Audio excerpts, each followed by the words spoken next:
Yo, salut à toutes et tous, c'est Locan et bienvenue dans cette vidéo dans laquelle on va faire la plus grosse comparaison possible entre une paire stéréo de HomePod de deuxième génération et du matériel Sonos que vous pourriez vouloir chez vous pour un setup home cinéma, une Sonos Arc, des Era 100 en surround arrière et un sub de troisième génération. Dans cette vidéo, on va prendre les HomePod de deuxième génération comme référence et les opposer systématiquement à un peu plus de matériel Sonos. Donc on aura d'abord les HomePod de deuxième génération en stéréo versus une Sonos Arc, puis les HomePod de deuxième génération avec des Sonos Arc et un sub, les HomePod de deuxième génération avec une Sonos Arc, un sub, les Era 100 en arrière, les HomePod de deuxième génération avec une Sonos Arc et uniquement les Era 100 sans le sub, et on va même, c'est une suggestion du Discord, faire les HomePod de deuxième génération versus les Era 100 toutes seules. Alors l'idée c'est de vous faire une grosse vidéo dans laquelle il y a tous ces éléments là, ça fait une très grosse vidéo, on va sûrement passer la demi-heure, mais la vidéo est chapitrée donc vous pouvez bondir directement aux endroits qui peuvent vous intéresser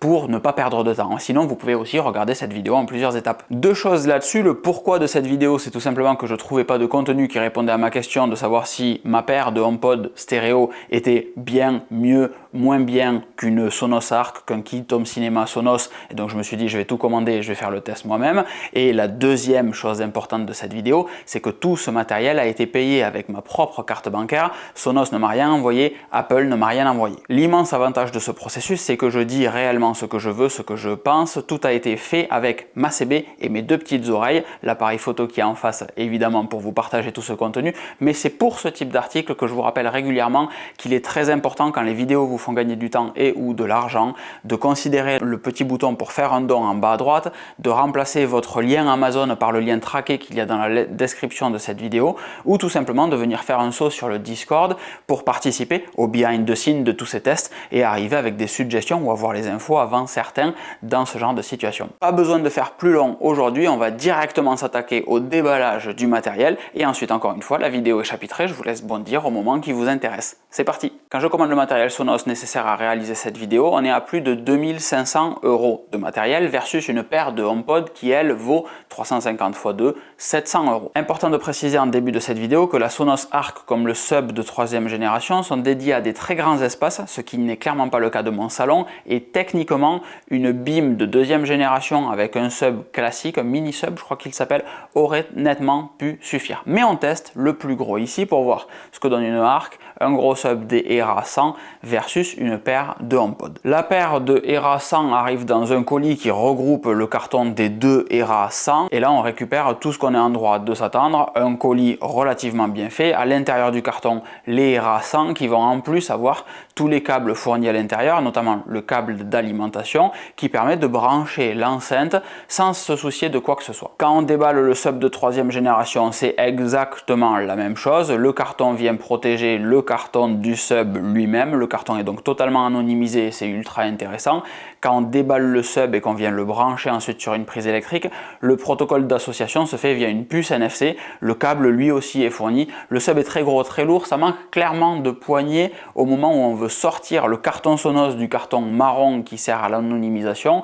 On aurait bien apprécié une petite poignée pour sortir ce truc là parce qu'en vrai je galère un petit peu. Ensuite arrive la Sonos Arc qui est bien plus grande que ce que je pensais qu'elle serait. Réellement le principe de déverrouillage de la boîte est toujours très intéressant chez Sonos. On a des petits cliquets sur le côté, des petits loquets qui viennent verrouiller la boîte en position fermée. Il suffit donc de basculer ces loquets et à l'intérieur on a la Sonos Arc dans un emballage à tissu qui est commun aux trois périphériques installés aujourd'hui, et on a en plus évidemment le câble HDMI, ça c'est intéressant, je m'attendais à une vacherie là-dessus, c'est très bien qu'il soit fourni, câble HDMI et câble d'alimentation qui vont permettre de connecter cette Sonos Arc dès le début et de travailler avec. Dans mon cas, je raccorde en plus la Sonos Arc au réseau en RJ45 plutôt qu'en Wi-Fi. Ça va avoir un intérêt puisque la Sonos Arc connectée en filaire va ensuite créer son propre réseau pour connecter ses périphériques dessus, à savoir les Era 100 en arrière et le sub. Ça c'est quelque chose qui est très intéressant sur les périphériques Sonos, qu'on m'a appris sur Instagram en suivant les behind the scenes que je peux proposer dessus, c'est que quand vous branchez un device Sonos au réseau en câblé, ce device va lui-même créer un réseau et connecter tous les autres appareils Sonos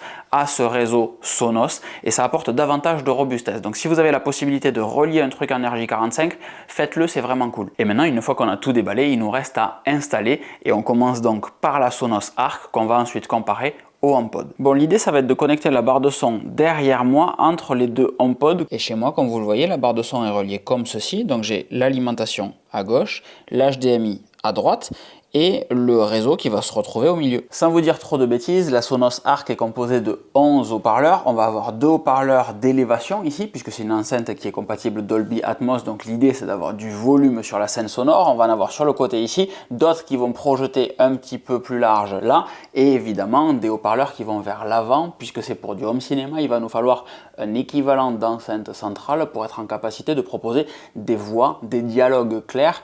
C'est sur du home cinéma, 60 à 70% de tout ce qui sort par l'enceinte centrale. Elle est super importante si vous avez un vrai kit éclaté, pas un système Sonos, un système avec une enceinte centrale, des colonnes, etc. La centrale est super importante. Donc la barre de son chez Sonos est super importante aussi. Une fois qu'on va avoir installé et associé à notre compte la Sonos Arc, on va voir les réglages que vous voyez sur le côté. Donc le nom de la pièce dans laquelle va se trouver la Sonos Arc. Moi j'utilise beaucoup de choses avec AirPlay. On est dans un environnement très Apple ici et c'est à prendre en considération dans ce test. Donc le nom de ma pièce, qui est donc le nom des enceintes AirPlay, est Sonos Arc. Je vais ensuite avoir la possibilité d'activer ou de désactiver le micro, d'activer ou de désactiver le Wi-Fi sur cette enceinte, les réglages d'égaliseur, donc est-ce que je veux du loudness, plus de basse, plus d'aigu, etc. Est-ce que je veux plus de hauteur dans mon volume pour justement venir chercher les capacités de la barre de son. Je mets ça au maximum, on verra bien ce que ça peut donner par la suite. Je vais avoir la fonctionnalité TruePlay qu'on va faire dans un instant qui permet de calibrer l'enceinte en fonction de votre pièce. Très important, ça change réellement le son sur des enceintes Sonos, à faire absolument. Donc évidemment dans cette vidéo on va le faire après l'ajout de la barre de son, l'ajout des enceintes arrière, l'ajout du caisson de basse. On va le faire à chaque étape pour être sûr d'avoir la chose la plus propre possible au sens Sonos du terme. Est-ce qu'on veut une limite de volume? Non, on n'en veut pas. Est-ce qu'on veut un son spatial et immersif? Oui, carrément, donne-nous du son spatial et immersif. Est-ce qu'on veut corriger le délai de synchronisation du dialogue? Oui, non, et on a ici des réglages très précis. Est-ce qu'on veut corriger des délais sur le groupe de musique, donc le groupe des enceintes, etc. Oui, non, peut-être ou pas. On a différents réglages qui sont proposés ici. On va ensuite avoir la possibilité de configurer l'interaction entre la barre de son et la télé. Est-ce qu'on veut utiliser de l'infrarouge? La manière dont on veut le configurer. Est-ce qu'on veut configurer la télécommande de la télé pour fonctionner avec cette barre de son? Est-ce qu'on veut configurer un assistant vocal? Ici, non. Est-ce qu'on veut afficher une barre de statut? Je ne sais pas si vous avez vu, ça s'est allumé juste derrière. Oui, non. Est-ce qu'on veut que l'interface tactile du dessus soit accessible? Oui, non. Voilà exactement tout ce qu'on a ici. Maintenant, on va passer à la calibration. Alors pour la calibration, chez Sonos, on lance l'application sur iOS. Je crois que ça fonctionne sur Android maintenant. Et on va utiliser le micro du téléphone pour venir scanner la pièce et écouter en fait les retours en fréquence à certaines fréquences que va émettre la barre de son. Donc c'est super simple, ça se fait très facilement. Il y a un tutoriel qui nous permet de suivre tout ce qui va bien. Et par contre, il faut absolument pas faire de bruit durant ces moments-là. La première des choses, c'est de s'asseoir là où on va regarder. C'est une barre de son, c'est pas juste des enceintes qui sont là pour faire un son spatial dans une pièce. Donc on se met là où on va écouter la musique avec la barre de son. C'est donc sur mon canapé. Je tourne mon téléphone et je commence la calibration.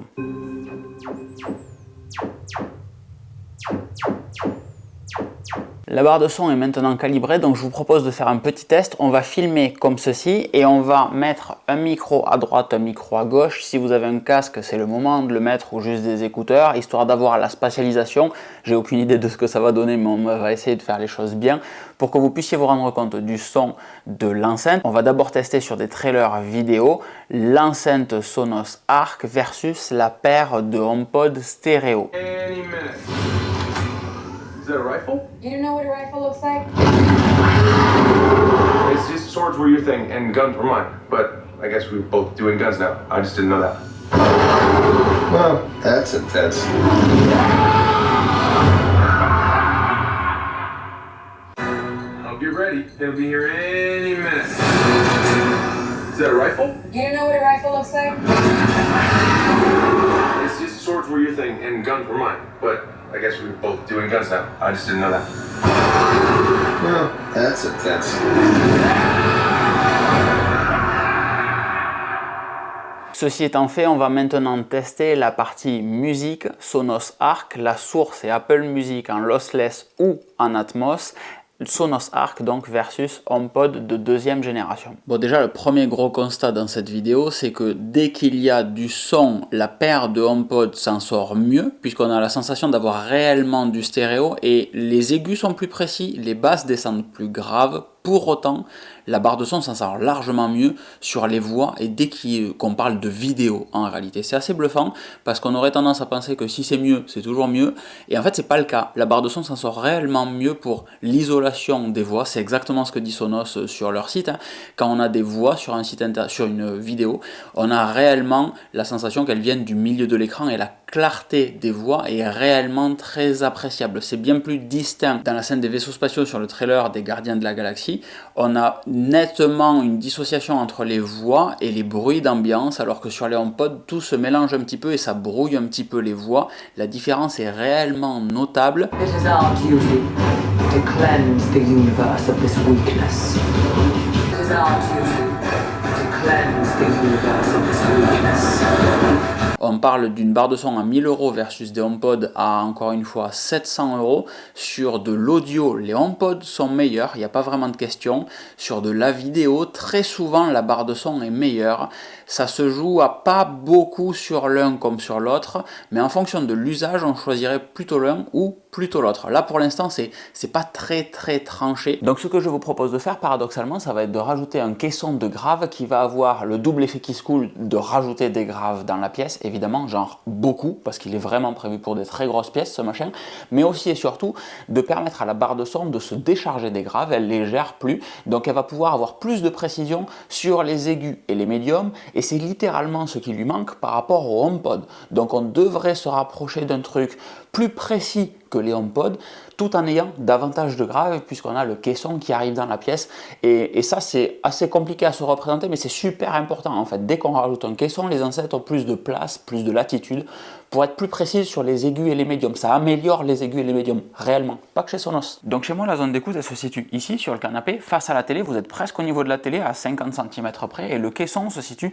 là-bas, sur le côté, sous la table du salon. Il n'y a pas réellement d'avantage acoustique à cette disposition, c'est surtout que si je le mets en face de moi, je le trouve pas beau en fait, ce caisson, je le trouve trop gros, je le trouve trop encombrant. Encore une fois, il est prévu pour envoyer de la patate et pour des grandes pièces, donc pas de sujet là-dessus, il remplit parfaitement son office. Chez moi, c'est plutôt le mini sub qu'il faudrait, et ce gros caisson, du coup, j'ai voulu le planquer là-dessous. Ça marche très bien, c'est du vrai faux direct, hein, parce que je l'ai testé avant, qu'il soit devant, à côté de la barre de son, ou là-dessous, j'arrive pas à le localiser. Tout ce qui est important, c'est que les graves se diffusent de manière omnidirectionnelle, donc qu'on le mette où on veut, il n'y a réellement pas de sujet. Dans tous les cas, les graves rempliront la pièce. La question, c'est de savoir si l'oreille arrive à se dire « Ok, le caisson est là, j'arrive à le localiser ». Quand c'est ça, on a un problème, on ne doit pas pouvoir localiser son caisson. Donc c'est bien de le mettre soit derrière le canapé, par exemple, ou devant, mais suffisamment loin, entre guillemets, pour qu'on ne puisse pas dire « Ok, il est de ce côté-là ou de ce côté-là ». Donc le caisson se trouve là-dessous, comme ça vous savez tout dans cette vidéo et c'est pour ça que vous ne le verrez pas sur les plans suivants. Maintenant que j'ai configuré un sub, j'ai ce menu qui apparaît dans mon application Sonos qui me permet de régler le volume du sub. Si je le laisse à 0, réellement, j'ai la sensation qu'il n'est pas là. Donc comme c'est dommage de mettre un sub pour ne pas sentir des graves qui descendent réellement très bas, j'ai mis un plus 5, c'est ce qui moi me semble correct par rapport à ici. Ça changera forcément par rapport à chez vous et à votre oreille et votre sensibilité. Depuis que je le connais, il n'a jamais eu qu'un seul but. Exterminer la moitié de l'univers. S'il s'empare de toutes les pierres d'infinité, il pourra le faire d'un simple claquement de doigts. Comme ça. Depuis que je le connais, il n'a jamais eu qu'un seul but. Exterminer la moitié de l'univers. S'il s'empare de toutes les pierres d'infinité, il pourra le faire d'un simple claquement de doigts. Comme ça. Bon, est-ce qu'il y a vraiment un sujet de qualité maintenant entre la barre de son Sonos plus le caisson versus les HomePod? Je crois pas, hein. À l'oreille c'est évident, j'espère qu'avec les micros vous captez également ce que moi je ressens en testant ici, mais il y a réellement beaucoup plus de rondeur sur la barre de son et le caisson. Il y a effectivement la barre de son qui va se concentrer davantage sur les aigus médiums. Alors pas tant, les aigus sont pas super cristallins, mais on a des hauts médiums qui font leur apparition et ça fait du bien. Et en comparaison, sur du film, encore une fois, les HomePod font très métallique. Le rendu des voix, il est chirurgical, il est trop précis en fait. On n'est pas aussi envoûté qu'on peut l'être avec la barre de son réellement. Et c'est le vrai souci, c'est que quand on regarde un film, on cherche des fréquences un petit peu plus basses, on ne cherche pas des enceintes de monitoring. Et là, Sonos s'en sort admirablement bien là-dessus, même si c'est toujours le cas. On est toujours un petit peu meilleur, je ne vous le fais pas écouter pour des notions de droit sur YouTube, hein, sur la partie musique, on est toujours un petit peu meilleur sur les HomePod, mais du fait qu'on ait toute la richesse des graves du caisson et qu'on ait des hauts médiums qui font leur apparition sur les Sonos, ben, s'il n'y a pas de question de prix, clairement Sonos plus barre de son plus caisson, pardon, s'il n'y a pas de notion de prix du tout, si les deux étaient au même tarif ou qu'on vous les offre, ben voilà, même pour du son c'est très bien versus les HomePod. Et sur des films, il n'y a aucun sujet, la barre de son écrase les HomePod totalement. Et maintenant, il nous reste à rajouter les surrounds. On va mettre le même extrait, écoutez ce que ça donne. Depuis que je le connais, il n'a jamais eu qu'un seul but. Exterminer la moitié de l'univers. S'il s'empare de toutes les pierres d'infinité, il pourra le faire d'un simple claquement de doigts. Comme ça. Depuis que je le connais, il n'a jamais eu qu'un seul but. Exterminer la moitié de l'univers. S'il s'empare de toutes les pierres d'infinité, il pourra le faire d'un simple claquement de doigts. Comme ça.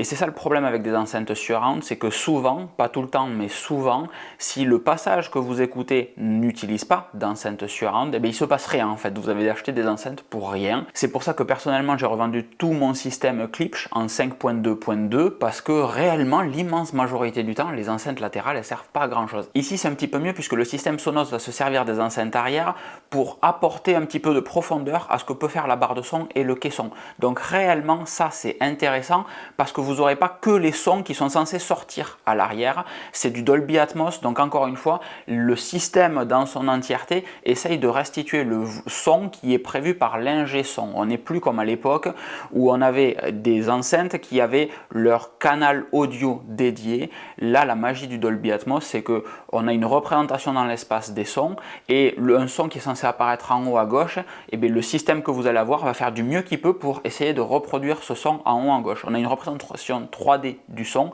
et pas tu envoies 20% sur l'enceinte arrière gauche, 40% sur l'enceinte avant gauche et le reste sur l'enceinte de surround et d'élévation en vent à gauche. C'est plus comme ça que ça marche et c'est pour ça que ces enceintes arrière, elles ont un rôle important à jouer avec la barre de son, etc. Elles vont pas forcément produire un son précis, mais dans tous les cas, elles sont utilisées. Il y a toujours du son qui sort dessus pour l'ambiance globale de la pièce. Donc là, la difficulté, ça va être de mettre en avant les enceintes arrière et la barre de son sans le caisson de grave, voir ce que ça donne. Si les enceintes arrière substituent un petit peu le caisson en apportant davantage de grave aussi, et comment la barre de son en fait se comporte, quelle est l'intelligence qui se met derrière. Difficile à faire ça. La vie a commencé le jour où elle a failli s'achever. On t'a trouvé. Tu avais tout oublié. On a fait de toi une des nôtres. Pour que tu vives plus longtemps, plus intensément, plus héroïquement. Tu es né 2 fois. La vie a commencé le jour où elle a failli s'achever. On t'a trouvé. Tu avais tout oublié. On a fait de toi une des nôtres. Pour que tu vives plus longtemps, plus intensément, plus héroïquement. Tu es né 2 fois. Et donc là, je ne sais pas si vous entendez trop la différence, mais c'est essentiellement qu'on se retrouve davantage au milieu de la scène. On a du son qui vient de derrière, réellement, et c'est ça la grosse différence. Il ne faut pas s'attendre toujours à avoir énormément de sons qui viennent droite-gauche. C'est juste qu'au lieu d'avoir tout le son qui vient de devant et de se sentir réellement à l'extérieur de la bulle, genre ici, vous vous retrouvez presque au milieu de la bulle. Et avec les arrières, on se retrouve vraiment dans une situation home cinéma, même quand il n'y a pas le caisson comme maintenant, comme dans l'essai que vous venez d'écouter, on se retrouve vraiment au milieu. Dès qu'il y a de la musique, sur la fin de l'extrait, les enceintes arrière crachent autant que la Sonos Arc qu'il y a devant, même si la Sonos Arc continue de restituer les voix, continue de restituer la majorité des effets. Les enceintes arrière sont là pour créer cette bulle de musique qui va vous envelopper et vous faire rentrer dans le film. La vraie grosse différence, elle est là. À choisir entre la Arc et le caisson et la Arc et les arrières, moi je prendrais la Arc et les arrières parce qu'encore une fois le caisson il faut que je le pousse, mais chez moi c'est petit, souvenez-vous. Et les enceintes arrière vous font vraiment plus rentrer dans la musique, peuvent venir compenser un petit peu les médiums, basses fréquences, etc. que la barre de son n'arrivera pas à restituer forcément. Pas autant que le caisson, évidemment, mais à choisir entre caisson et arrière, moi je prends de suite les arrières parce qu'on se retrouve dans la musique, dans le film réellement, alors que sinon on est spectateur en face. Et c'est ça qu'on cherche quand on veut du home cinéma réellement, être dans le film. Après, est-ce qu'il y a réellement un sujet avec les HomePod? Non, pas du tout. Sur cet extrait-là, on sent bien que c'est encore plus métallique, le son il est encore plus distant que ce qu'on pouvait ressentir précédemment. On a toujours une bonne spatialisation, hein. Je suis assez surpris moi des HomePod par rapport à la Arc, plus les enceintes arrière. Le surround, l'atmos, le volume, etc., la pièce est quand même bien remplie, mais la qualité du son, et encore une fois, je ne sais même pas si c'est chirurgical, mais trop métallique. Ce rendu métallique, moi, me dérange sur du film, et le fait qu'on soit bas en fréquence avec la Sonos, ça va faire qu'encore une fois, on se sent davantage dedans, plus immergé que sur... et puis la qualité des voix. La qualité des voix n'a rien à voir, en fait, avec les HomePod. Dès qu'il y a un petit peu de musique, c'est ce qu'on entendait dans le tout premier essai. Dès qu'il y a un petit peu de musique en arrière-plan, le message est un petit peu brouillé, on n'arrive plus trop à distinguer les voix, alors qu'avec la Arc, les voix sont toujours impeccables. Et quand on fait le test en mettant le caisson de basse à l'intérieur, moi j'ai le canapé qui vibre réellement, je me sens plus dans le film qu'au cinéma, c'est assez bluffant réellement. On a encore une fois 2500 € de matos là, dans une petite pièce, donc c'est à prendre en considération vraiment versus des HomePod qui sont à 700 balles. Mais le caisson, la Arc, les enceintes arrière, moi j'ai le canapé qui vibre avec le caisson, encore une fois. Il n'y en a pas trop, c'est juste ce qu'il faut en termes d'audio, mais c'est un salon en fait, donc c'est pas prévu pour. Dans mon ancien appart par exemple, avec les grosses clips, j'avais les fenêtres qui vibraient si je montais un petit peu trop, parce que juste c'est pas du matériel acoustique qu'il y a autour de moi, c'est une maison normale. Donc tous les tests sont faits, j'aurais vraiment aimé tester avec une Beam Gen 2 et un petit caisson pour voir ce que ça donnait dans un espace comme le mien, un volume comme le mien, mais d'un point de vue finance, juste ça passe pas de vous faire un gros test comme ça. Je remets une petite couche, ce test est totalement financé par moi-même. Si vous apprenez des trucs dans cette vidéo, que ça vous fait gagner du temps, de l'argent, les petits dons, les liens traqués Amazon, etc., réellement c'est ce qui permet de financer tout ça et de proposer du contenu parce que je suis totalement indépendant à la différence de l'immense majorité des autres.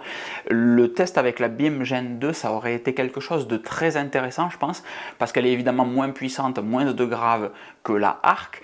Et avec le petit caisson, avec ou sans le petit caisson, je suis très curieux de voir ce qu'une Beam Gen 2 peut donner avec les ERA 100 en arrière, seulement, parce que ça ferait un setup à 1000 balles à la louche, et versus des HomePod à 700 balles, c'est peut-être intelligent. Ce que je vous propose de faire maintenant, c'est de tester les deux ERA 100 à la place des HomePod, enfin à la place géographiquement au même endroit que les HomePod, pour voir ce que ça peut donner en AirPlay, parce que réellement j'en ai aucune espèce d'idée, et on est à peu près dans les mêmes gammes de prix, ERA 100 versus HomePod, et les ERA 100 vous donnent la possibilité d'avoir un système qui va pouvoir être évolutif. Si vous voulez demain acheter une barre de son, boum, les ERA 100 elles viennent derrière, par exemple. La vie a commencé le jour où elle a failli s'achever.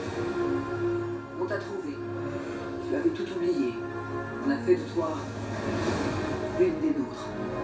Pour que tu vives plus longtemps, plus intensément, plus héroïquement. Tu es né 2 fois. La vie a commencé le jour où elle a failli s'achever. On t'a trouvé. Tu avais tout oublié.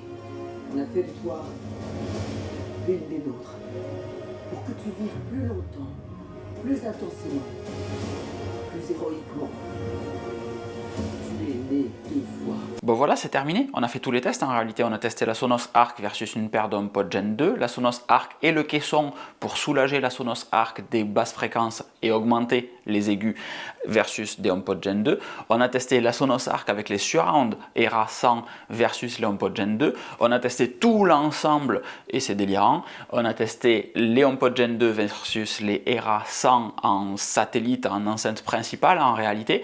Et qu'est-ce qu'il y a à dire de tout ça? Déjà, le dernier setup, il est totalement à l'avantage des HomePod.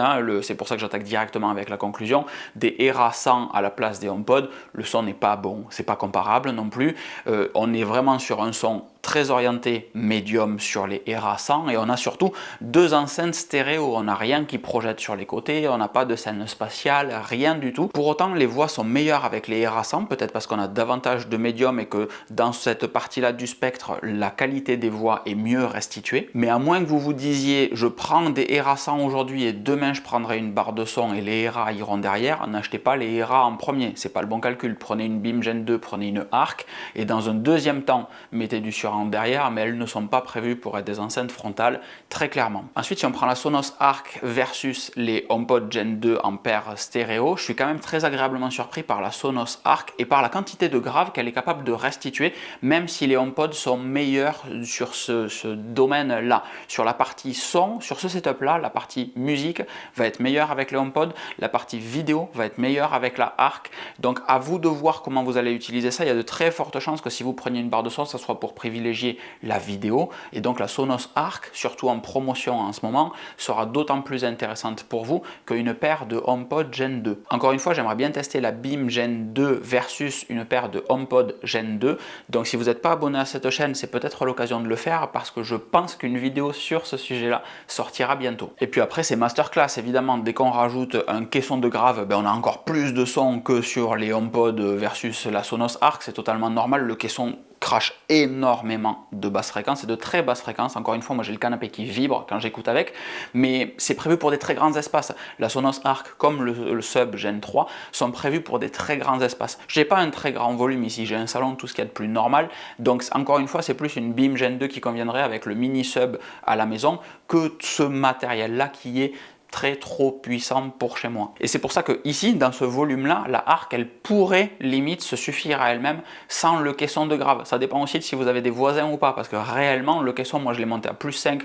pour qu'il chante un petit peu. À 0, on pourrait totalement s'en passer. Mais le vrai upgrade pour moi, c'est les ERA 100 en enceinte surround, une barre de son et des enceintes surround, ça, le feu en fait. Si vous voulez regarder un film sur du Dolby Atmos, on est vraiment à l'intérieur de la scène sonore. Donc barre de son plus enceinte arrière, trop cool.